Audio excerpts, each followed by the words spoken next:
Acho que já tá tudo bem. Esperar vocês entrarem. O que é que tá escrito? Estamos informando, tá.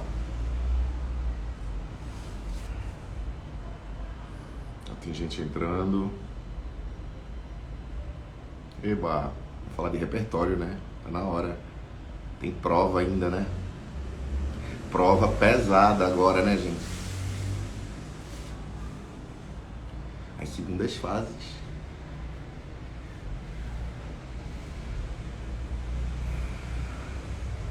Pera aí que eu vou chamar nosso convidado especial, meu amigo, vai conversar comigo. Professor Ricardo Marcílio está entrando, professor de Geografia de Atualidades, para a gente conversar sobre repertório. Olha ele aí! Fala aí, Aníbal, tranquilo? Tudo bem? Tá me ouvindo bem? Tá tudo certo? Tá direitinho, tô ouvindo sim. Faz tempo que a gente não se vê, né? Nossa, bastante. A gente Nossa, trabalhou junto há um a gente tempinho já, né, trabalhou Aníbal? junto no cursinho, e a gente, desde lá, acho que desde 2000, eu saí em 2019, você, acho, não sei se... Não, saí bem antes, Aníbal. Acho que eu saí em 2015, se não me engano. 2015 ou 2016. Foi bem antes. Bem antes. E aí você começou a tua história online, teus cursos, tuas coisas. Exatamente. E aí tô mais nesse mundo. Eu também tô aula presencial, Aníbal, mas tô mais nesse mundo virtual hoje do que no mundo presencial das aulas. É. Das Mas aulas. você vai voltar para o presencial esse ano? Quais são os teus projetos? Então, na verdade, eu dou aula também em um cursinho militar, de carreira militar, para Barro Branco, enfim, e esse cursinho é Sei. presencial. Mas dou aula também num colégio, algumas poucas aulinhas, mas dou. E vou ficar no online, nível. Essa vai ser Né? minha vida em 2021. Sabe que eu gostei desse formato? Antes da gente conversar sobre isso, a gente está com uma novidade esse ano, que a gente está aqui, com a gente aqui, tem alunos que ainda estão terminando a programação, porque vão fazer a segunda fase, e tem alunos que estão começando o ano letivo aqui também. Está uma confusão, né? Pela primeira vez está havendo esse cruzamento de alunos, né? Alunos cansados já, esgotados de 2020, que parece que não terminou, porque tem agora as segundas fases, e gente chegando agora com a cabeça fresca, ansiosa para saber das coisas, para saber da linguagem do vestibular. Então, pela primeira vez eu estou com duas plateias, a gente está com duas plateias, né? Sim, Mas, exatamente. Treinamento para a segunda fase e treinamento para os próximos vestibulares, né? Do final é, do ano agora. pro ano letivo de 2021, né? E assim, eu gostei desse formato. Eu sofri um pouco no começo, porque eu era só do presencial, né? E aí, de repente, eu tive que me reinventar para fazer as coisas todas, aprender a gravar. Aprendi rapidinho, rapidinho não, sofri. Mas gostei, rapaz, porque eu estava conversando com os alunos até no Tira Dúvidas, na terça-feira agora.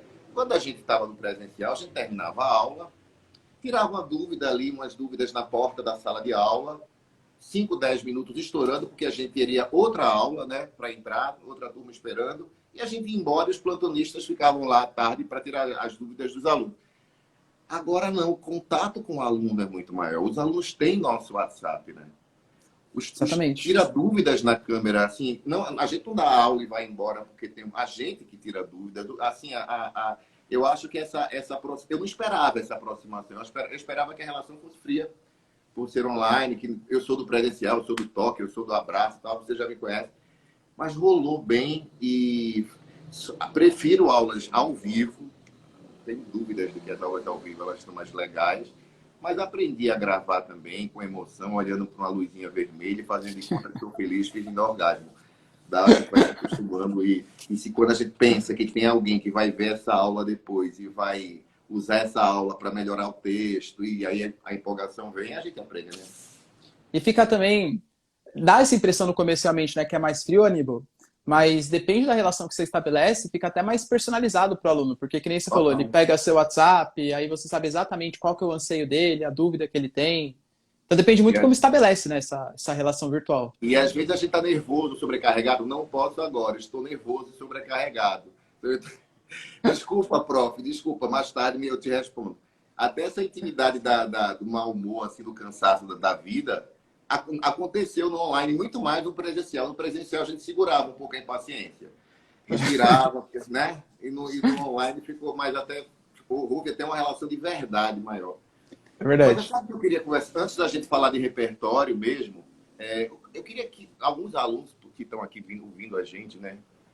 Como é que está o emocional desse pessoal agora, hein? O que é que você está sentindo, Ricardo, dos seus alunos, o emocional deles nesse momento, os que ainda estão terminando a programação? Olha, Nível, eu vejo com bastante dificuldade. Uma prova, um vestibular, ele tem muito a questão do conteúdo mesmo, né? Que, obviamente, o aluno que provavelmente passou por uma segunda fase, ele já tem esse conteúdo, precisa aprimorar, mas é um cara que provavelmente se esforçou e tal. Mas a parte psicológica eu acho que vai ser muito decisivo nesse momento. Muitas pessoas, a gente sabe, né, Aníbal, o quanto que está sofrendo por conta desse isolamento social, às vezes algum familiar passando por alguma dificuldade, é muito tempo que eu não tenho algum tipo de contato, e muita gente precisa dessa educação mais próxima, desse sentimento mais próximo, para conseguir ter uma educação melhor, uma educação de mais qualidade. Então eu sinto assim que grande parte dos alunos, eles estão com uma dificuldade muito grande, Aníbal, é bem complicado. No presencial, eles já têm um esgotamento já nesse período final, acho que eu não vou passar, é muito difícil. E nesse momento que ele tem que passar por tudo isso, não isolado, porque aqui a gente online consegue sanar um pouquinho, né? Mas sem a presença mais próxima dos amigos, dos outros colegas, Tiveram acho que é prazer, muito mais né? difícil. Sim, Foi um ano sem compensação, né? Você está cansado, mas exatamente. você sai para tomar uma cerveja, você vai para tomar um vinho, você vai ao cinema. Um ano sem compensação. Mas, assim, uma coisa que eu sinto também, que eu acompanhei, quando saiu o resultado da segunda fase, pelo menos falando de redação, muita gente acordou para a redação, que choveu de mensagem para mim segunda-feira, não, antes da segunda também, mas desde quando saiu o gabarito, o aluno acordar para a redação um mês antes da prova de redação de FUVEST. É complicado isso, você acordar para uma prova que é tão decisiva, que tem um peso tão grande, que requer treinamento, porque é oficina, né? Redação é um trabalho lento. O progresso da nota é muito lento, porque você melhorou aqui na coesão, a nota subiu meio pontinho. Aí depois você perde meio ponto, porque a coerência ainda, ou a progressão, ou um outro critério da grade, não. E aí você fica, para subir um ponto, demora 3 meses para a nota sair de um 6,5 para um 7,5. E aí, de repente, eu fico um pouco nervoso, porque eu fico preocupado. Calma. E os alunos querem fazer 15 redações, porque era um combo de 12 aulas. Queriam fazer 12 redações. Não adianta. Tem que esperar a devolutiva. Vamos fazer de 2 em 2, de 3 em 3. Espera a devolutiva. Também tem essa ansiedade e essa desatenção mesmo com redação o ano todo. E o aluno se preocupou muito em marcar X, e aí está preocupado com a primeira fase. Mas falando da gente, quer falar? Você quer falar alguma coisa? Não, eu ia falar, e redação, Aníbal, até puxando a sardinha para o seu lado, com Ah, certeza das matérias, junto com o português, é a mais decisiva. Tanto para a questão objetiva, a questão dissertativa, os vestibulares, além do próprio peso que a redação tem mesmo, para você conseguir escrever uma questão dissertativa, seja de história, geografia, se você não consegue escrever com coesão, coerência, também conta eu na ia te nota, né, perguntar Aníbal? isso. Se a falta de leitura dos alunos dificulta a compreensão dos enunciados dos teus simulados. Não, Porque às com vezes ele certeza. conhece a matéria, mas não consegue ler, né? Não tem capacidade de interpretar o que está sendo exigido no comando das questões.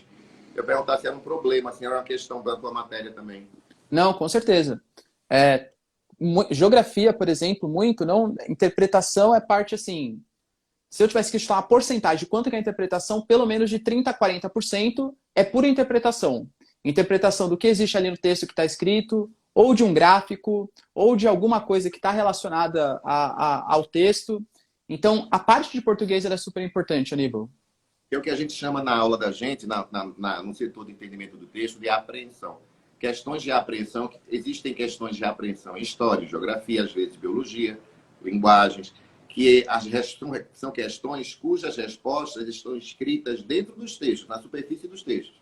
Muitas vezes você precisa recuperar um repertório prévio para acertar a questão. Às vezes, sim, que aí a questão é de compreensão, que exige já o conhecimento técnico, né, da disciplina, tem que se lembrar da aula. Como as questões de literatura, das obras. Não adianta você ler o texto lá da FUVEST para marcar o X se você não lê o livro. Você não Sim. acerta. Mas tem muita questão de apreensão, que é isso. Se você souber identificar os distratores, os elementos de distorção das alternativas, como as bancas elaboram as alternativas falsas, mas está tudo ali no texto. E tem muita questão de apreensão de geopolítica. Mas, assim, geografia hoje é diferente de quando eu fui adolescente, né? É bem mais interessante. Provavelmente era mais geografia física, né, que você tinha. Decorar os afluentes do Rio Amazonas, qual o clima em É, determinado local. Então, Aníbal, e, hoje... hoje isso para a geografia não faz muito mais sentido, embora algumas questõezinhas ainda tenham, porque a geografia é uma ciência que ela se propõe a estudar a relação da sociedade com o meio. Antigamente, o pessoal pensava que o importante era só o meio, então a gente tem que estudar, porque tudo que parte para a parte social, aí, não é geografia, tá querendo entrar na sociologia, etc, né? Hoje não, hoje a gente ainda estuda quais são os afluentes, qual é o clima, mas sempre tentando estabelecer uma relação com o meio. Então, aquele afluente tem determinada importância porque tem uma hidrelétrica que vai gerar energia para o norte. Aquele clima é importante porque ele é sazonal, ajuda no cultivo da cana, que aumenta a concentração fundiária, enfim. Então, tem toda uma relação, toda uma lógica, e não só a geografia física pela geografia física. Você falou de norte, você falou de cana. Você sente diferença? Achou interessante o formato online por poder estar em contato com o Brasil todo, com pessoas de todas as partes do país? Gente, essa experiência eu estou sentindo pela primeira vez. Nossa, é demais, né, Aníbal? É Demais. muito bom. Inclusive, vou até um desabafo aqui, eu falava Roraima. O tanto de aluno que me criticou falou, professor, eu te assisto de Roraima, e não é Roraima, é Roraima o nome do nosso estado. Eu fui lá, consertei e falei, não, agora eu só falo Roraima, então. Então tem muito desse regional, ainda mais para a geografia, né? Porque como eu estou muito mais acostumado com os vestibulares de São Paulo, USP, Unesp, Unicamp, então eu tive que penar, assim, estudar bastante uma geografia mais regional, do Nordeste, do Norte. O Sul, por exemplo, também tem um regionalismo muito absurdo também nas provas. E é uma experiência que fez eu engrandecer bastante, assim, eu curti bastante, eu acho bem legal. Eu tenho aluno do Piauí, tenho aluno de Poços de Caldas, de BH. Eu vejo os prefixos, eu pergunto onde você é. Aí quando eu ligo a câmera para não tirar dúvidas, cada um com sotaque, com especificidade. Mas você estava falando da redação, né, há pouco, e a gente estava falando dos alunos que estão na segunda fase. Tem um outro aspecto, né? Quem está na segunda fase é o aluno mais estudioso em tese, né? O aluno que tirou 83, vamos falar de medicina, o aluno de medicina. Ou seja, todo mundo que está nesse grupo é bom, é incrível. Você tirar 83, você errou 7 questões, né? Quer dizer, esse aluno, ele é... Quem tira 83 e quem tira 93 são a mesma pessoa. Então, talvez quem tirou 83 estava com uma cabeça zoada, zoada é ótimo, né, para tirar 83, mas, enfim, não estava tão bem, mas tem a mesma bagagem cultural, sabe estruturar um texto dissertativo, sabe como fazer a ressalva no parágrafo certo, sabe se o tema for filosófico para fazer a ponte do intangível, sabe do jeitão já da dissertação. Então, o que vai diferenciar esse menino agora, nessa segunda fase, para quem está fazendo, são detalhes, que é o momento da gente... até o assunto da aula dessa semana, que é o momento dele poder colocar para fora a marca autoral. É um detalhezinho. Por exemplo, e as corretoras elas ficam numa via crucis na FUVEST. Quando a corretora pega um grupo concorrido, um grupo cuja menor nota é 83, é um sofrimento, porque ela tem que dar nota menor para uma redação ótima. Então ela pega um detalhe. Essas duas são incríveis, mas essa daqui tem uma metáfora interessante. Esse texto tem mais fluidez. Esse daqui tá bom, ambos cumpriram a obrigação. Mas o que eu falo, obrigação, obrigatório, coesão, coerência, dialogar com a coletânea, respeitar a norma padrão, argumentação. Todo mundo sabe quem tirou 83, quem está no curso concorrido. Então é o momento de o menino colocar para fora algumas aulas que ele teve no cursinho dele que vão mostrar essa charme, um perfume, um estilo, algo diferente, algo bem exclusivo, que poucos vão usar. E é o momento agora da... Mas deixa eu falar do nosso repertório, do teu repertório. Quando a gente está... Eu fiz uma caixinha de perguntas, acho que você viu, todo dia eu faço uma caixinha de dúvidas nos stories para os meninos fazerem as perguntas. E quando os alunos hoje mesmo fizeram post, você depois dá uma olhada, tem uma sobre repertório, mas é sempre sobre filme. Prof, indica filmes, séries, músicas para usar na redação e demonstrar o meu repertório. E aí eu falo tal, mas na aula eu já amplio essa história, que é o nosso assunto de hoje, porque, primeiro ponto, né, tudo é repertório. Você sair na rua e ter um olhar curioso para um homem atravessando a rua, tendo um olhar sensível, aquilo vira um texto profundo, a narrativa profunda. Um homem atravessando a rua, você faz um poema.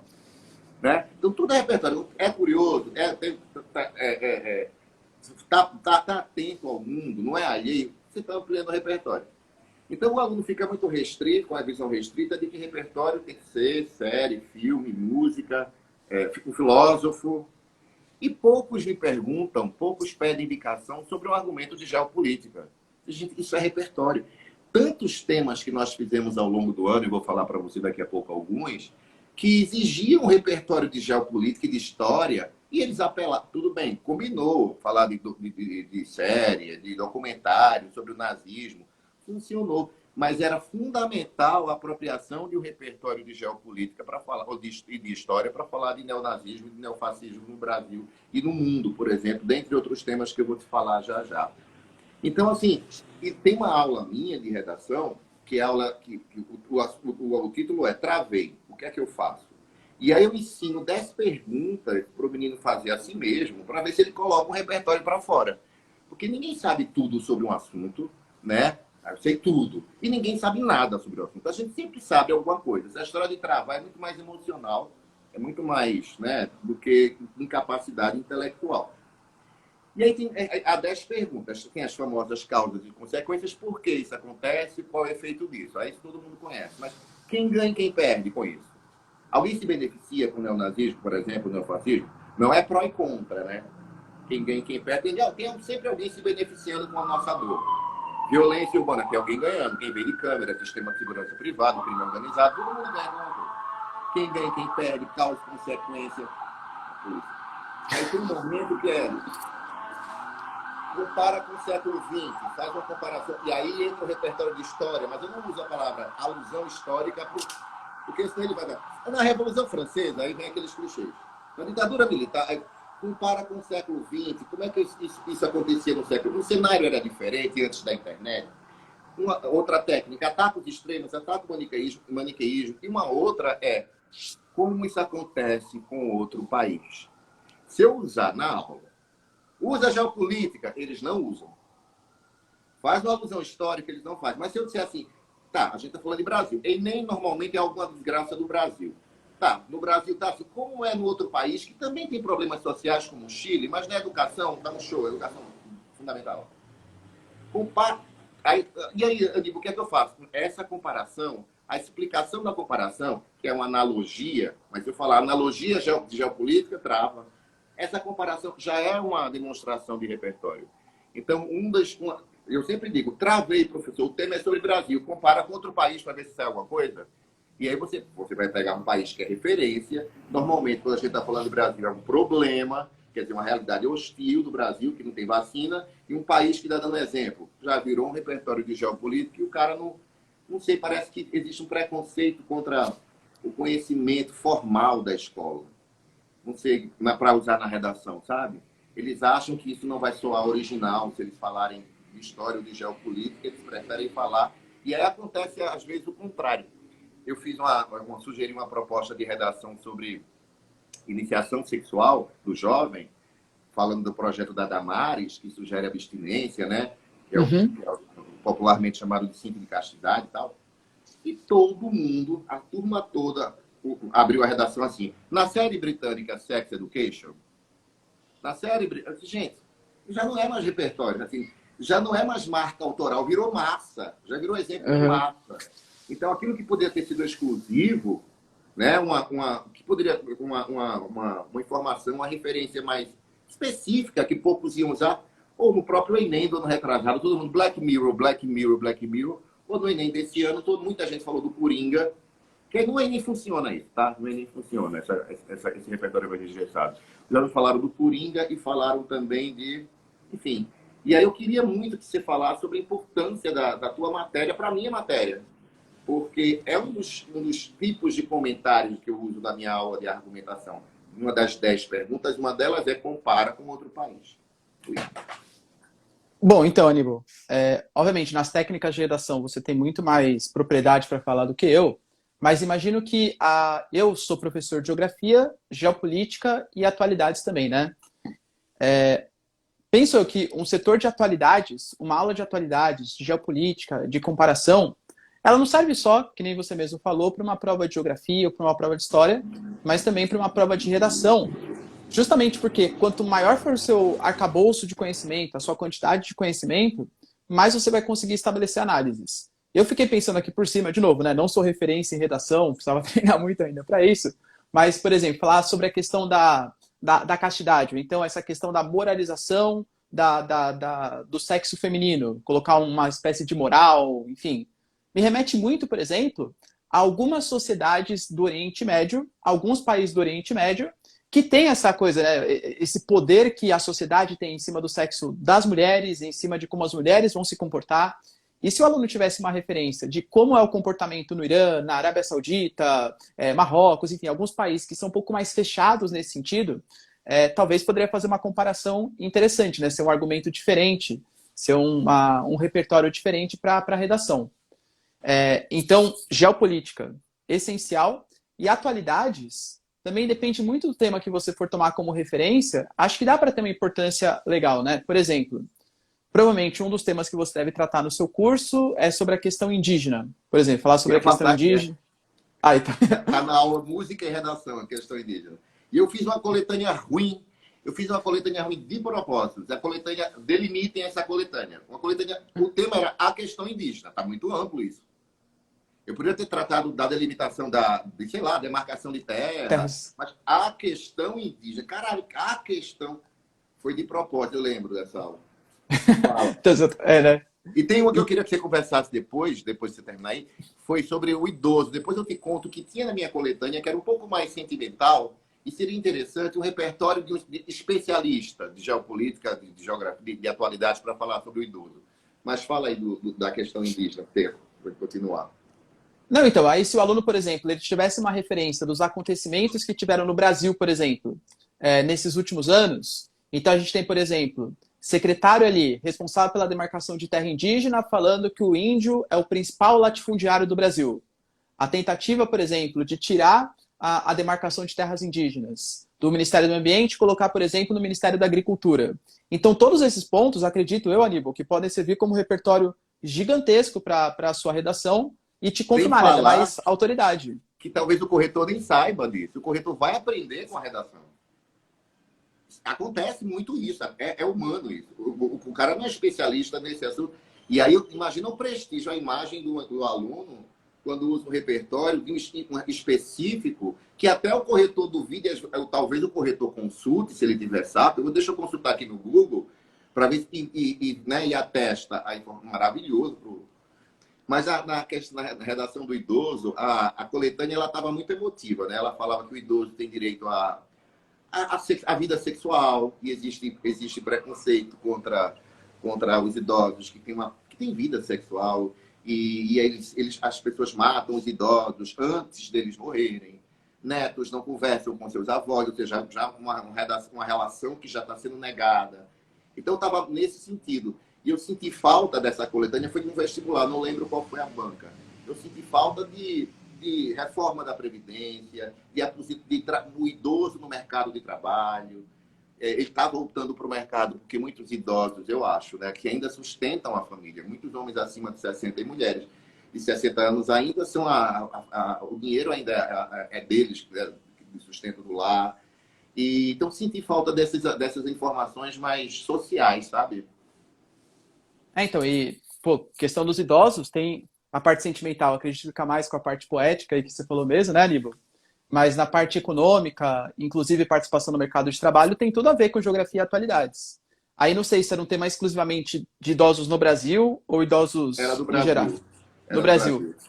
Então poderia comparar, por exemplo, Muito bom você ter falado isso, porque o idoso no Brasil, ele é um idoso que teve uma vida sem uma vida árdua, né? Porque um idoso na Europa, ele pega um trem por $10 e vai para outro país, pega $30 e vai para... E tem uma qualidade de vida e pode trabalhar até os 70. Pode trabalhar, porque ele tem uma vida, né? A realidade é outra. Aqui e a qualidade que ele vai ter, inclusive, nessa vida é muito melhor, né, Aníbal?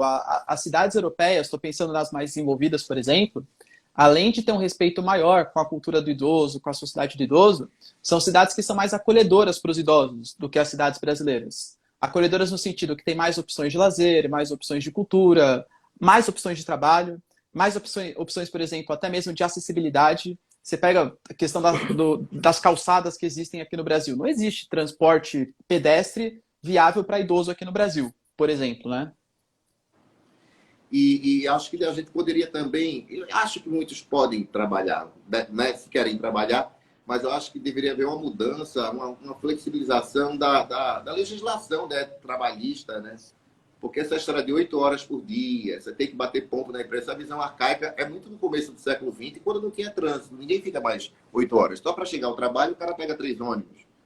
Então, tudo isso, né, o idoso poderia trabalhar em casa, poderia, se consegue entrega, né? Poderia ter uma outra visão também, as empresas deveriam se modernizar para absorver essa... E assim, na tua opinião... Só uma coisinha, Aníbal, Tá. para você ver como uma coisa interessante, até essa noção Tá. de atualidades, isso foi posto, por exemplo, como um dos pontos da reforma da Previdência. Idosos, hoje, as empresas pagam menos INSS para se o cara for acima de 60 anos do que se for abaixo. Então, seria meio que um incentivo à participação maior dos idosos no mercado de trabalho. Sabe? Então, um dado aí que poderia ser interessante para a redação. E assim, qual a tua opinião sobre o crescimento do neonazismo e do neofascismo no Brasil e no mundo? Não só... A gente já aconteceu um caso, sempre aconteceram casos isolados aqui, os skinheads, né? Os carecas do ABC, e um gay levou uma lampadada na Paulista, né? Mas a gente está vendo isso numa proporção maior nos últimos anos, nos últimos, sei lá, não sei, 4 anos, não sei. Então, Aníbal, eu acho que tem dois grandes responsáveis por esse aumento da intolerância, né? Não só com gay, mas com mulheres, enfim, com minorias de maneira geral. O primeiro é a questão da crise social, crise econômica que a gente vive hoje. A história ensina pra gente que em momentos de crise, os extremismos eles tendem a aparecer com muito mais vontade, né? Com muito mais... Por quê?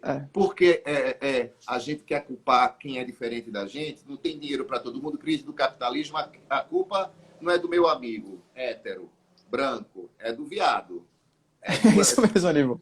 É isso mesmo. De outra religião, do candomblé, do preto. No meu brother hétero, da cis. É isso que a gente quer arrumar. O inferno são os outros? Exatamente. Você acha que a culpa vai ser minha? O país está em crise, desemprego, a culpa é minha? Imagina, a culpa é do imigrante, a culpa é do negro, a culpa é do gay, a culpa é de qualquer um que não sejam as pessoas que são parecidas comigo. Do nordestino, por exemplo, qualquer um que não seja parecido comigo. É até uma referência histórica. O próprio nazifascismo, na Europa do século XX, também começou dessa maneira. Depois de uma crise econômica da Primeira Guerra Mundial, um sentimento de revanchismo. Hoje, a ideia é mais ou menos a mesma. A gente pega os países europeus, grande parte estão em crise também. Aí você vê o desemprego aumentando, o Estado não conseguindo sustentar aquele bem-estar social, e aí começam medidas de austeridade, corta gastos públicos, aumenta a arrecadação de impostos. O que esses movimentos eles se aproveitam para falar? Ó, antes, quando não tinha essa globalização, essa migração, o Estado conseguia garantir as coisas para você. Agora que tem um monte de imigrante, etc., agora a culpa não consegue. A culpa é de quem? É do imigrante. Então essas ideias, porque tem uma frase, né, que eu costumo falar, Aníbal, que todo problema complexo, ele tem uma resposta que é muito simples e rápida, só que também é errada, né? A questão, por exemplo, da crise econômica europeia. Poxa, colocar a culpa no imigrante é uma resposta fácil. Ó, a culpa é dele, beleza. Mas é errado, não é isso a crise econômica. Existem muito mais que sociais, econômicos, mas é uma resposta mais fácil, é muito mais ágil. E, além de tudo, eu tiro a responsabilidade de cima de mim. Então, em crises econômicas, crises morais, inclusive, essa intolerância ela tende a aumentar bastante. O inferno são os outros, tira a responsabilidade da gente. E aqui em São Paulo, que a gente fala dos skinheads, que matavam gays, nordestinos, judeus e negros, eles diziam que nós, né, nordestinos, viemos para cá para tirar o emprego deles, né? Os nordestinos trouxeram, mas os nordestinos que construíram mais assim essa cidade, mas... E tem um ponto que eu tenho você falando aí, eu fiquei pensando aqui sobre tudo isso de crise econômica, né, gerando mais intolerância. É claro que são importantes as leis, a criminalização da homofobia, tudo isso, né, é importante, mas isso não vai resolver, né? Eu acho que se a gente não pegar pela base, né, o que eu estou querendo dizer, fazer com que essas pessoas não precisem se tornar intolerantes. Por que essas pessoas não conseguem aceitar as diferenças? Então, quando a gente criminaliza a homofobia, importante, a gente prende, né? A gente julga, beleza, mas já aconteceu. E o que fazer para não acontecer? Eu fiquei pensando agora, o que fazer para que as crianças não sejam homens homofóbicos, né? Nem racistas, nem xenófobos, né? Eu acho, não sei, Não, eu ia falar só. eu acho que a questão é educação. Educação sexual foi ótimo. Eu falei educação sexual. Estou tanto com o tema da iniciação sexual dos jovens, que eu falei da Damares, mas eu acho que vem da educação. Eu acho que uma escola que converse sobre identidade de gênero, que converse sobre a diferença, é fazer com que a criança seja mais legal, seja um adulto tolerante e respeite, e as minorias se sintam confortáveis em ser o que são e não precisem se suicidar, nem se esconder. Não sei, eu pensei, foi o que me veio agora aqui. Porque a gente fala, tá, o que é que a gente faz? Beleza, tá? Assim, tem muita intolerância por conta das crises do capitalismo. E qual é, qual é o caminho, né? Foi o que me veio aqui agora. É difícil mesmo, Aníbal. Acho que o que me traz muito sensação de redução da intolerância é o convívio com esse diferente, esse convívio com quem você é intolerante, essa aproximação. Inclusive, por exemplo, eu geralmente faço uma brincadeira também com os alunos, quando a gente vai falar de rejeição a imigrante, porque, inclusive, nos alunos que a gente conversa, me fala assim, professor, mas assim, ó, não é que eu sou contra imigrante, sabe? Mas o Brasil já é um país pobre. A gente vai receber haitiano aqui? Vai receber boliviano? Aí Então, fala assim, ó, você é de onde? São José do Rio Preto. Não vem morar em São Paulo fazer USP, não, que tem muito trânsito. Fica aí, no país também não pode. São Paulo tá um caos. Aí... eu falo justamente isso. Eu falo, é verdade, né? Inclusive, porque eu dou aula em São Caetano. Eu falo assim, olha, eu sou de São Paulo. Eu tô vindo aqui para São Caetano, eu tô tirando o emprego de um professor de São Caetano. Você já pararam para pensar nisso? Muito bom. Então, consegue perceber. Aí eles falam, não, professor, mas você pode. Por quê? Porque já desenvolveu um sentimento de empatia. A gente meio que tem tolerância com o que a gente não conhece, né? Então, não conheço, dane-se esse cara aí. Então, uma aproximação acho que é um ponto relevante. E tem um agravante nisso também, Aníbal, que é a questão das redes sociais. As redes sociais, elas são feitas para emplacarem temas que são polêmicos, temas que são extremos, né? A gente vê isso em vídeos do YouTube, em postagens do Instagram, postagem do Facebook. As redes sociais estão ali para ganhar dinheiro, então elas vão começar a compartilhar o que der mais engajamento. E esses temas mais reacionários, xenófobos, racistas, eles, infelizmente, eles geram mais engajamento, seja engajamento positivo ou engajamento negativo mesmo. Então, eles tendem a se espalhar de maneira mais rápida. Então, essas pessoas que antes tinham vergonha de espalhar isso, hoje as redes sociais elas corroboram para espalhar esse tipo de pensamento. Então, por isso que eu vejo a intolerância aumentando bastante também. Acho que as redes sociais e os próprios algoritmos que espalham isso têm um papel bem, bem importante. Deixa eu ver as perguntas. O que é que eles estão perguntando? Você consegue ler daí?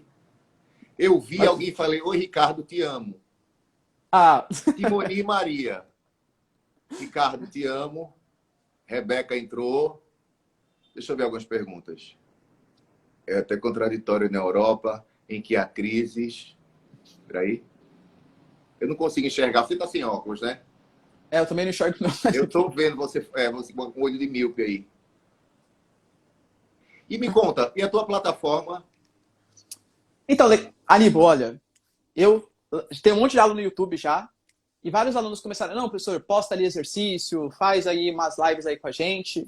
E é difícil fazer tudo isso pelo YouTube, né? Então, eu vou lançar uma plataforma, Aníbal, daqui 2 semanas. Uma plataforma que vai ser completaça de geografia.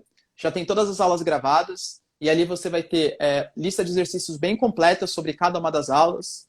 Tem acesso a plantão por WhatsApp ou Telegram, que o aluno se sentir mais confortável também. E semanalmente eu vou postar aulas de atualidades, também gravado, tudo gravadinho ali com lista de exercícios e tal. E mensalmente eu vou postar um resumão do mês, dos principais acontecimentos, para o aluno ir adquirindo um arcabouço ali de conhecimento. Eu vou indicar para os meus alunos. Obrigado, Aníbal. E assim, vou ver os assuntos teus aí, eu quero depois conversar com você. Inclusive, Aníbal, eu postei para o final desse ano, acho que foi em novembro, eu fiz uma experiência. Eu peguei 20 temas que eu achava mais importantes que aconteceram em 2020, gravei as aulas e postei nessas aulas aí. O pessoal curtiu bastante, viu, Aníbal? Curtiu bastante. Eu gostei da experiência e isso foi o que me motivou. Esses 20 temas, depois vamos conversar. Minhas aulas e você, Aníbal, vai? Semana. Então, eu tenho 3 cursos, né? 2 presenciais que vão virar online, o Nido e Boot, que a gente vai fazer o presencial. assim que a gente estiver mais confortável com vacina, com tudo, então já tem alguma, né, uma suposição de data, já está no contrato, inclusive, mas isso daí a gente só começa em março. Mas comecei o nível de redação, essa semana já teve, assim, já está ótimo, já estou cansado, mas estou feliz, estou feliz. Porque ainda estou terminando. Então, são duas sensações. Eu estou me despedindo de uma turma, eu tiro dúvidas do pessoal que já está indo embora, e entro depois com a turma que está cheia de gás atrás de informação e viva, assim, muito aluno do terceiro ano. Engraçado, agora teve muito aluno do terceiro ano nesse começo. Eu acho que os alunos de cursinho chegam em março, eu acho que quando as aulas dos outros cursinhos grandes começam, os alunos chegam para mim. Mas muito aluno mais novinho agora, de terceiro ano, assim, que terminou o ensino médio em 2020, o que está começando agora. Mas Até é porque isso. tá com mais gás também, acho, né, Aníbal? Acho que os Como alunos é? que. Acho que até porque tá com um pouco mais de gás, né? Os alunos que já estão Sim. prestando vestibular, acho que querem dar um gapzinho, uma descansada, né? Até... E quem está no terceiro ano tem aquela ansiedade, estou no terceiro ano. Vou falar sobre a linguagem do vestibular. Cresci, aí tem aquele ritual de passagem para a vida adulta. Tem essa coisa, Exato. né? O pessoal já está cansado, não. E aí, por isso que nesse ano, eu dividi em 3 turmas. Eu fiz uma turma chamada Super Avançados, porque, por exemplo, o aluno já faz cursinho comigo há 3 anos de redação. Já domina o jeitão da estrutura, já tem as técnicas, não passa no vestibular por causa de física. Mas a redação da menina é foda. Eu fiquei, vou fazer uma turma só para esse pessoal que já tem 4 anos de cursinho, 3 anos de cursinho. Então é a turma que eu vou correr mais, a programação mais de repertório, mais corrida, que eu vou precisar de você, vou querer tua ajuda. A outra turma é a Med, que é aí o pessoal de medicina, que só fez no máximo 1 ano ou 2 de cursinho, entra na Med. E a outra é a X todas, que é o pessoal de exatas, bio e humanas. Bio, que não é de médio, nutrição. Separei em 3 turmas para ajustar o discurso e não falar a mesma coisa para todo mundo. Mas vai ser um ano bom, vai ser um ano puxado, mas vai ser melhor que o 2020. Ah, com certeza. E Aníbal, pode deixar que eu sei da sua competência, eu sempre vou recomendar. Inclusive, porque eu falei no começo da live, redação para mim é o top, inclusive em Enem, FUVEST, Unicamp. Redação é, vai, 25, 30% aí da nota é E eu queria importantíssimo. muito que os meus alunos falassem de geopolítica e de história também na redação e ficassem com a visão mais aberta para não ficar falando só de Black Mirror, Sexo e Anarquismo. Queria muito que Black usasse o Mirror, que você Coringa, né? falou aqui hoje. Black Mirror, Coringa, né? Coringa, Sempre. não teve um outro agora no Enem, não teve outra situação de filme. Meu, foi até mais recorrente do que o Coringa. Dilema das Redes. Todo mundo falou. O tema foi suicídio. Suicídio é ótimo. O tema foi transtornos mentais, estigma, não é do Enem, associado à doença mental. E aí todo mundo falando sobre o dilema das redes. Não é mais marca autoral. Vamos Sim. jantar? Quer falar alguma Vamos lá, coisa? Aníbal. Não, acho que não, gostei bastante da live, viu, Aníbal? A gente tem que trocar Também. Vamos mais fazer ideia aí mais. para fazer mais Bora parceria. combinar assim, ó. Quando eu trabalhar um tema com eles, a gente conversa e eu te chamo aqui e a gente completa a aula com outra live. Quando a gente tiver tempo e as turmas já estiverem se esquentando aí na programação, hoje eu vou falar de tal assunto. Vou falar sobre venezuelanos em Roraima. Se tem que criar fechar a fronteira temporariamente para os venezuelanos em Roraima, porque a situação em Roraima está difícil, né? Sim, Tá sim. difícil, gente. 10% da população é venezuelana. Eu fiquei pensando, São Paulo tem 50 milhões. Se chegassem 5 milhões de. Acho que é 50 milhões, não é isso, professor?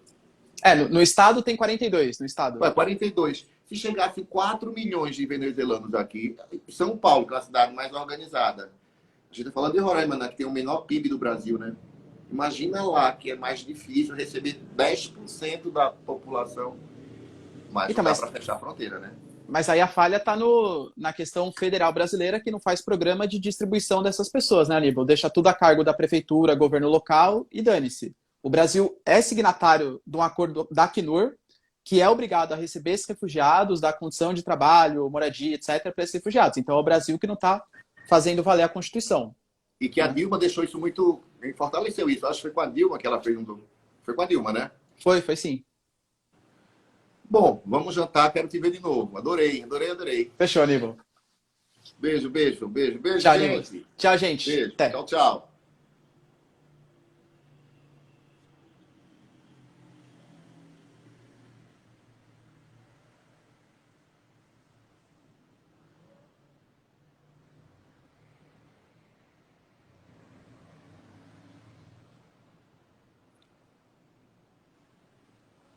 E agora para fechar isso aqui, gente... Ah, tá.